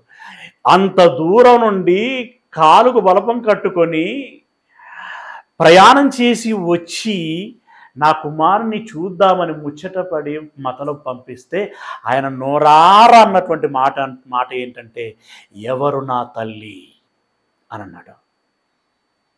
ఎవరు నా తల్లి. ఈ మాట ఆమె చెవిన పడ్డ తర్వాత ఆమె హృదయ పరిస్థితి ఎలా ఉంటుందో ఒకసారి చెప్పండి. మజ్జిగ తాగినట్టుగా చల్లగా ఉంటుందా? కత్తితో పొడిసి దాన్ని ఇలా గెలికినట్టుగా ఉంటుంది. ఎక్కడ? గుండెలో. అప్పుడు అంత మాట అన్నాడు, ఇప్పుడు ఇంత మాట అన్నాడు. సుమియోను చెప్పిన ఖడ్గము ఇదే. నీ హృదయములోనికి ఒక ఖడ్గము దూసుకుపోవును. ప్రియులరా, అయినా ఎప్పుడూ మాట్లాడలేదండి ఆమె. గబ్రియేలు దేవదూత వచ్చి మతలబు చెప్పినది మొదలుకొని అన్నిటికీ తలూపుకుంటూ వచ్చింది. పొగిడినా తలూపింది, వరము ఇచ్చినా తలూపింది, తిట్టినా తలూపింది. నువ్వెవరో పో అన్నా కూడా ఆమె ఏమీ అనలేదండి. ఏమన్నా అన్నదా కొడుకును? ఆ మాటలను కూడా మనసులో పెట్టుకున్నది. ఎంత ఓపిక మంతురాలండి. అయితే ఎంత ఓపిక ఉన్నా కూడా ఆమె కూడా మనిషే కదండి. ఆమెకు కూడా హృదయం ఉంటుంది కదండి, మనసు ఉంటుంది కదండి. ఇలాంటి మాటలు చెవిన పడ్డప్పుడు మనసు చివుక్కుమంటుంది కదండి, దుఃఖం వస్తుంది కదండి, ఆవేదన, బాధ కలుగుతుంది. ఇప్పుడు ఇంత పెద్ద ఆయనని, యేసయ్యను కన్నందుకు మరియమ్మ ఏమైనా సంతోషపడ్డదా? లేదు. ఇవన్నీ ఒక ఎత్తు అయితే ఇక చివరిది ఒక ఎత్తు. ఏంటది? యేసయ్యని తీర్పు తీర్చి కొరడాలు దెబ్బలతో కొడుతూ ఉంటే, ముళ్ళ కిరీటం పెడుతూ ఉంటే, చెంప దెబ్బలు కొడుతూ ఉంటే, ముఖం మీద ఉమ్మేస్తూ ఉంటే, అపహాస్యం చేస్తూ ఉంటే, అవహేళన చేస్తూ ఉంటే, ఏమంటే ఇవన్నీ ఈ ఈ ఎవరు పిలాతు దగ్గర జరుగుతున్నప్పుడు పాపం ఈ తల్లి మగ్దలేని మరియా, ఇంకో స్త్రీ వీళ్ళందరూ మూలన ఉండి చూస్తున్నారు. కన్న కొడుకును ఎంత కాదన్నా, మామూలుగానే ఉండి వాడు బజార్లు పట్టుకొని తిరిగేటోడైనా కూడా తన కొడుకుని ఎవరైనా తిడుతున్నారు, కొడుతున్నారంటే వెంటనే పరిగెత్తుకొని వస్తారండి. అయ్యా బాంచను, నా కొడుకుని విడిచిపెట్టండి, నా కొడుకుని ఏమనకండి,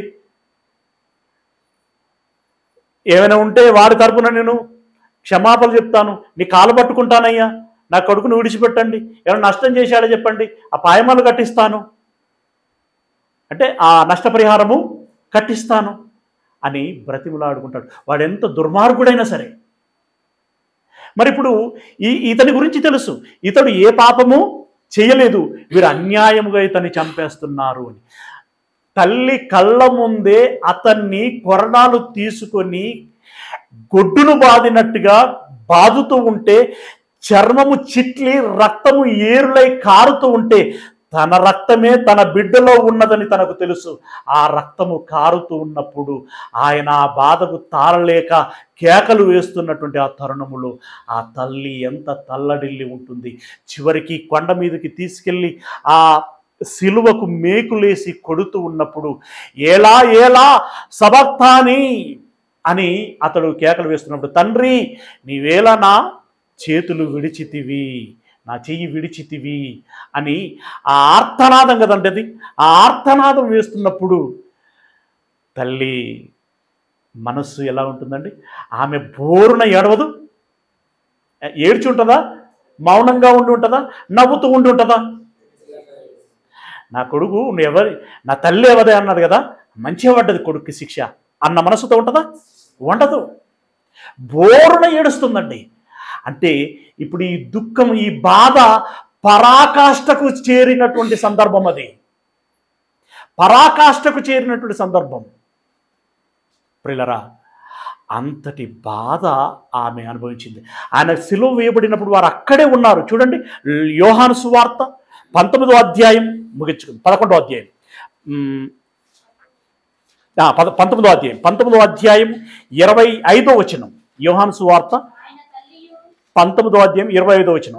ఆయన తల్లియు, ఆయన తల్లి సహోదరియు, క్లోపా భార్య అయినటువంటి మరియయు, మగ్దలేన మరియయు యేసు సిలువ నొద్ద నిలుచుండిరి.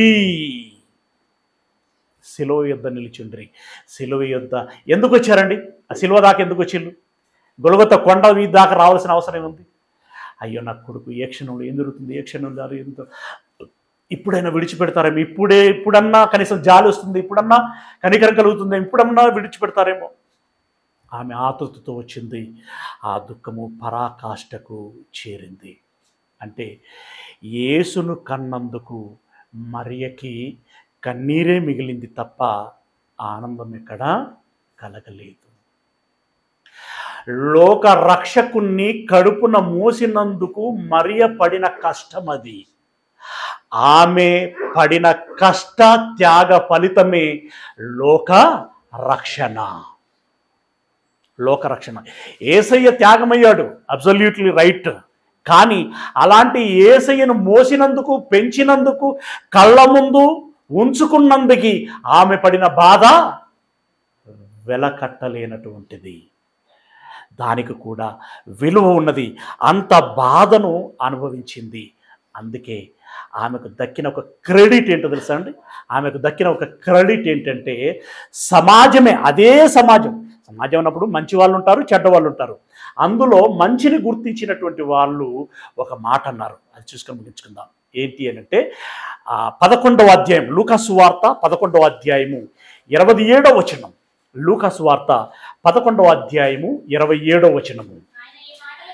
ఆయన ఈ మాటలు బోధించుచుండగా ఆ సమూహంలో ఉన్నటువంటి ఒక స్త్రీ ఆయనను చూసి, ఎంత గొప్ప మాటలు మాట్లాడుచున్నావయ్యా, నీ మాటల్లో ఎంత ఆదరణ ఉన్నది, ఎంత ప్రేమ ఉన్నది, ఎంత జ్ఞానం ఉన్నది, ఇంత జ్ఞానము, ఇంత మంచితనము, ఇంత సహనము నీకెక్కడి నుండి వచ్చిందో, నిన్ను కన్న తల్లి ఏమంటున్నాడు, ఏమంటున్నదామె? మళ్ళీ చదువు. నిన్ను మోసిన, ఇందాక మనం మాట్లాడుకున్నది ఏంటి? యేసును కన్నందుకు మరియకు కన్నీరే మిగిలింది కదా. కానీ ఇక్కడ ఆదరణ మాట ఏంటంటే నిన్ను మోసిన గర్భము, నీవు పాలు తాగినటువంటి స్తనమును ధన్యములైనవని కేకలు వేసి యేసయ్యతో చెప్పారు. అంటే యేసయ్యను మోసిన గర్భము, యేసయ్య పాలు తాగిన ఆ తల్లి ఏమైందట? ధన్యురాలయ్యింది. ధన్యురాలయ్యింది. ఒక తల్లికి అంతకంటే ఏం కావాలండి? అంతకంటే ఏం కావాలి? కష్టాలు ఎన్నైనా పడుండొచ్చు గాక, కన్నీరు ఎంతైనా పెట్టుండొచ్చు గాక, చదువులు చదివేటప్పుడు అహోరాత్రులు కష్టపడి తిండి మానేసి, నిద్ర మానేసి, జ్వరం వచ్చినా, ఎన్ని కష్టాలు వచ్చినా చదివి చదివి చదివి చదివి అదంతా దిగమిగుకొని పరీక్ష రాసి ఫస్ట్ క్లాస్లో పాస్ అయి మంచి ఉద్యోగమును కొట్టినప్పుడు, సంపాదించినప్పుడు ఈ కష్టమంతా ఏమవుతుంది? మరిచిపోతాం. అది అప్పుడు చిన్నదిగా కనబడుతుంది. ఇలా యేసయ్య లాంటి ఒక మహాపురుషుడికి జన్మనిచ్చి మరియా ధన్యురాలైంది. అయితే ఆ మాట విన్నటువంటి యేసయ్య అప్పుడు ఒక మాట అంటున్నాడు. ఇప్పుడు యేసును కన్నందుకు కన్నీరు పెట్టినటువంటి ఆ తల్లి ధన్యురాలైంది. అవునా? అయితే అలాంటి భాగ్యం మన అమ్మా నాన్నలకి దక్కలేదు. యేసయ్య లాంటి మహానుభావుడిని కనగలిగేటువంటి భాగ్యం మన అమ్మా నాన్నలకు దక్కలేదు కదా. ఆ మాటకు వస్తే మనకు కూడా దక్కదు. కానీ ఒక అవకాశం ఉంది. ఆమె వల్ల ధన్యురాళ్ళు కాగలిగేటువంటి అవకాశం స్త్రీలకు ఉంది. ధన్యులు అవ్వగలిగేటువంటి అవకాశం పురుషులకి కూడా ఉంది. ఏంటి? కింద వెంటనే మాట్లాడుతున్నాడు. ఏమంటున్నాడు? అవును గాని దేవుని వాక్యము విని దాన్ని గైకొను వారు మరీ ధన్యులని చెప్పెను. మరియా యేసును కన్నందుకు ధన్యురాలైతే దేవుని మాట విని ఆజ్ఞ చొప్పున నడుచుకునేటువంటి వారట ఎలాంటి వారు అవుతారట? మరీ ధన్యులవుతారు. అంటే మరియమ్మ కంటే ధన్యులమయ్యేటువంటి అవకాశం మనకు దక్కింది. ఎస్, అంటే ఇప్పుడు ఇక్కడ మనం గ్రేట్గా, అంటే మరియమ్మ కంటే మేము గొప్పోళ్ళమని ఫీల్ అవ్వటానికి ఏమీ లేదు, అలా అతిశయించాల్సిన అవసరం లేదు. కానీ అలాంటి వరం, అలాంటి ధన్యత, ఆధిక్యత మనకు దక్కుచున్నందులకి తప్పకుండా మనం ఆనందించాల్సినటువంటి విషయం, తప్పకుండా మనం స్వాగతించాల్సినటువంటి విషయం. అలాంటి ధన్యత నాకు దక్కాలి అంటే ఇప్పుడు నేను ఏం చేయాలని మనం తీర్మానించుకోవాలి? దేవుని వాక్యం వినాలి, దాన్ని గైకొనాలి. మనమందరం దేవుని వాక్కులను విందాము, ఆ ప్రకారంగా గైకొందాము. మనము కూడా దేవుడు అనుగ్రహించేటువంటి ధన్యతని పొందుకుందాము. అలా పొందుకునేటువంటి ప్రయత్నం చేద్దాం. అయితే యేసు ప్రభుల వారు మాట్లాడినటువంటి ఈ నెగ్లిజియన్స్ వర్డ్స్ అని మనకు అనిపిస్తూ ఉంటాయి కదా, తండ్రిని ఉద్దేశించి కానీ తల్లిని ఉద్దేశించి కానీ అలా మాట్లాడినటువంటి ఆయనకి తల్లిదండ్రులు అంటే ప్రేమ లేదు, తల్లిదండ్రులు అంటే గౌరవం లేదు, తల్లిదండ్రులు అంటే భయము లేదు, ఏ రకమైనటువంటి వినయము లేదు, విధేయత లేదు, సంస్కారం లేదు. అలా మాట్లాడాడు అని చెప్పి మనం అనుకుంటూ ఉంటాం. ఆయన మాస్టర్ మైండ్ కలిగినటువంటి వాడు. ఆయన ఎందుకు ఆ ఉద్దేశంతో మాట్లాడాడు, ఆయన ఎవరి మధ్యలో మాట్లాడాడు, జనాల మధ్యలో మాట్లాడాడు, ఎవరికి ఆలోచన కలగాలని, ఎవరికి మేలుకొలుపు కలగాలని, ఎవరు కదలాలని ఆయన మాట్లాడాడు ఆయనకు మాత్రమే తెలుసు. అన్ని మాట్లాడినటువంటి ఆయన తల్లంటే ప్రేమ లేనివాడు కాదండి. అన్ని మాట్లాడినటువంటి ఆయన తండ్రి పట్ల తల్లి పట్ల బాధ్యత లేనటువంటి వాడు కాదండి. ఆ శిలువ మరణములు అంత దుఃఖములో రక్తం ఓడుస్తూ ఉంటే, ప్రాణము సొమ్మసిల్లుతూ ఉంటే, మాట్లాడుచున్నటువంటి తరుణములో తల్లిని పిలిచి ఏమన్నాడు తెలుసా? అమ్మా, ఇదిగో నీ కుమారుడు. ఆమెకేం అర్థం కాదప్పటికీ. ఆ యోహాను పిలిచి ఇదిగో నీ తల్లి అన్నాడు. అంటే దాని అర్థం ఏంటి? యోహాను, నా తల్లి వృద్ధురాలైంది. తన భర్త ఎలా చూస్తాడో నాకు తెలుసు. తమ్ముళ్ళు అప్పటికే అన్నను వెలివేశారు, మీకు తెలుసా కదా? తమ్ముళ్ళు కూడా వెలివేశారు. నన్ను వెలివేసిన నా తమ్ముళ్ళు నా తల్లిని ఆదరిస్తారనే నమ్మకం నాకు లేదు. యోహాను, ఈ వృద్ధాప్యంలో నా తల్లిని సాకాల్సినటువంటి బాధ్యత నీదే అని అప్పగించిపోయాడు. అంటే ఇప్పుడు తల్లి అంటే ప్రేమ ఉందా, గౌరవం ఉందా, ఇష్టము ఉందా? ప్రియులరా, కుమారుడికి తగిన తల్లి ఆమె, తల్లికి తగిన తనయుడు యేసయ్య. వాళ్ళిద్దరిని బట్టి ఒకసారి చప్పట్లు కొడదామా? What a great wonderful personalities, what a great heartful characters. అవునా ప్రియులరా? అలాంటి మరియలు మీలో ఉండాలి, అలాంటి యేసయ్యలు మనలో ఉండాలి. అలా ఆలోచిస్తారని, అలా ప్రయత్నం చేస్తారని, ఎంత కష్టం వచ్చినా, ఎంత నష్టం వచ్చినా, ఎంత దుఃఖం కలిగినా, వేదన కలిగినా, ఇబ్బందులు కలిగినా, ఇరుకులు కలిగినా దేవుణ్ణి విడిచిపెట్టక దేవుని ఆజ్ఞను గైకొనుచు ధన్యులవ్వటానికి ప్రయత్నం చేసేటువంటి మీరందరూ కూడా మరియమ్మలవుతారు, మరో యేసయ్యలవుతారు. అలా అవ్వాలని మనసారా కోరుకుంటూ ఈ మాటల్ని ముగిస్తున్నాను. Wish you all the best.